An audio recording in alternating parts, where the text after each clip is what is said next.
Number 10 is Outbreak Company. Shinichi Kanao is a shut-in otaku with vast knowledge of anime, manga, and video games. One day, after applying for a job in hopes of escaping his secluded lifestyle, he is kidnapped and transported to the Eldont Empire, a fantasy world filled with elves, dragons, and dwarves. Trapped in this strange land, Shinichi is given an unlikely task by the Japanese government to spread otaku culture across the realm by becoming an otaku missionary. To accomplish his mission, Shinichi has the full support of the Japanese government, as well as the half-elf maid Musil and Princess Pecholka of the Eldont Empire. Together with this ragtag bunch, he will overcome the obstacles of politics, social classes, and ethnic discrimination to promote the ways of the otaku in this holy land.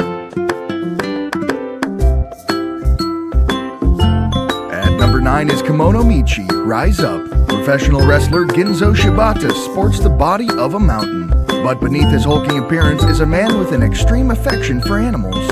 Facing off his opponents in the ring is the legendary Animal Mask. Ginzo wins the hearts of crowds everywhere with his iconic tiger persona. During the bout for the title of World Champion against his greatest rival, the Macadamian Ogre, Ginzo is suddenly summoned to a fantasy world by a princess. With her kingdom being threatened by a monster infestation, she pleads the wrestler for assistance, to which he answers by knocking her out with a German suplex. Escaping the castle and finding himself stranded in a mysterious land, Ginzo decides to begin his career as a beast hunter to capture and befriend creatures far and wide. Joined by the wolf girl Shigira, the dragon girl Hanako, and the vampire Carmilla Vanstein, the professional wrestler pursues all kinds of dangerous requests for the sake of fulfilling his dream as a pet shop owner.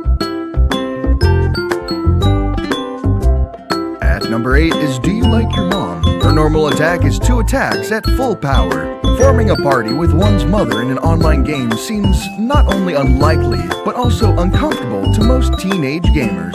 Unfortunately, Masato Asuki finds himself in that exact scenario. After completing a seemingly meaningless survey, he is thrown into the world of a fantasy MMORPG. And his mother, Mamako, actually tagged along with him. On top of all of that, Mamako turns out to be an overpowered swordswoman, possessing the power of 2-hit multi-target attacks. After minor tension between the two, they search for party members, meeting the merchant Porta and the sage Wise, starting their journey to clear the game. At number 7 is Log Horizon. In the blink of an eye, 30,000 bewildered Japanese gamers are whisked from their everyday lives into the world of the popular MMORPG Elder Tale, after the game's latest update, unable to log out. Among them is the socially awkward college student Shiro, whose confusion and shock lasts only a moment as, a veteran of the game, he immediately sets out to explore the limits of his new reality. Shiro must learn to live in this new world, leading others and negotiating with the NPC natives in order to bring stability to the virtual world of Akihabara. He is joined by his unfortunate friend Natsugu, having logged in for the first time in years, only to find himself trapped, and Akatsuki, a petite but fierce assassin who labels Shiro as her master. A tale of fantasy, adventure, and politics. Log Horizon explores the elements of gaming through the eyes of a master strategist who attempts to make the best of a puzzling situation. At number 6 is Drifters.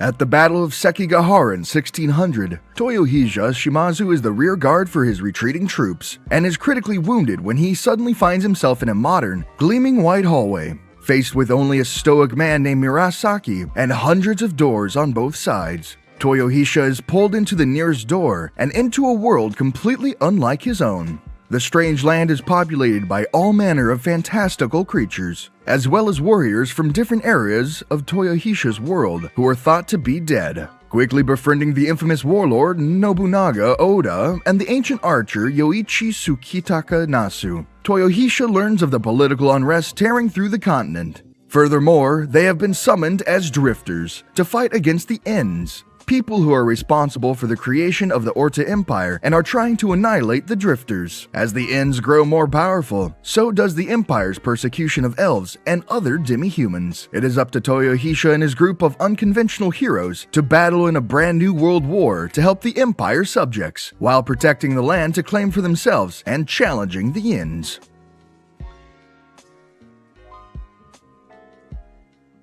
At number 5 is Welcome to Demon School, Iruma-kun.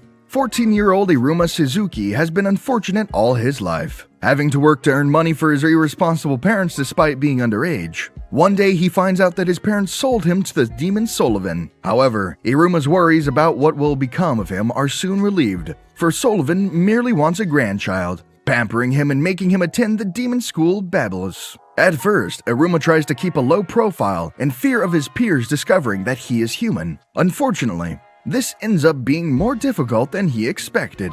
It turns out that Sullivan himself is the chairman of the school, and everyone expects him to become the next Demon King. Iruma immediately finds himself in an outrageous situation when he has to chant a forbidden spell in front of the entire school. With this, Iruma instantly earns a reputation he does not want. Even so, he is bound to be roped into more bizarre circumstances.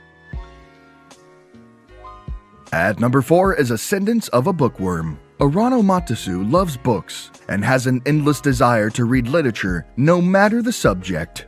She almost fulfills her dream job of becoming a librarian before her life is ended in an accident. As she draws her last breath, she wishes to be able to read more books in her next life. As if fate was listening to her prayer, she wakes up reincarnated as Mine, a frail 5-year-old girl living in a medieval era. What immediately comes to her mind is her passion. She tries to find something to read, only to become frustrated by the lack of books at her disposal. Without the printing press, books have to be written and copied by hand, making them very expensive. As such, only a few nobles can afford them, but this won't stop Mine. She will prove that her will to read is unbreakable, and if there are no books around, she will make them herself. At number 3 is Angel Beats. Otonashi awakens only to learn he is dead. A rifle-toting girl named Yuri explains that they are in the afterlife, and Otonashi realizes the only thing he can remember about himself is his name. Yuri tells him that she leads the Shinda Sekai Senshin, or the afterlife battlefront, and wages war against a girl named Tenshi. Unable to believe Yuri's claims that Tenshi is evil, Otonashi attempts to speak with her, but the encounter doesn't go as he intended.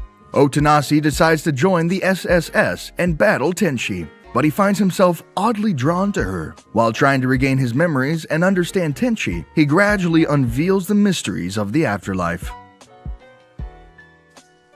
At number 2 is Yojo Senki. Tanya Degurichov is a young soldier infamous for predatorial-like ruthlessness and an uncanny tactical aptitude, earning her the nickname of the Devil of the Rhine. Underneath her innocuous appearance, however, lies the soul of a man who challenged Being X, the self-proclaimed god, to a battle of wits, which resulted in him being reincarnated as a little girl into a world of magical warfare. Hell-bent on defiance, Tanya resolves to ascend the ranks of her country's military as it slowly plunges into a world war, with only Being X proving to be the strongest obstacle and recreating the peaceful life she once knew. But her perceptive actions and combat initiative have an unintended side effect, propelling the mighty empire into becoming one of the most powerful nations in mankind's history.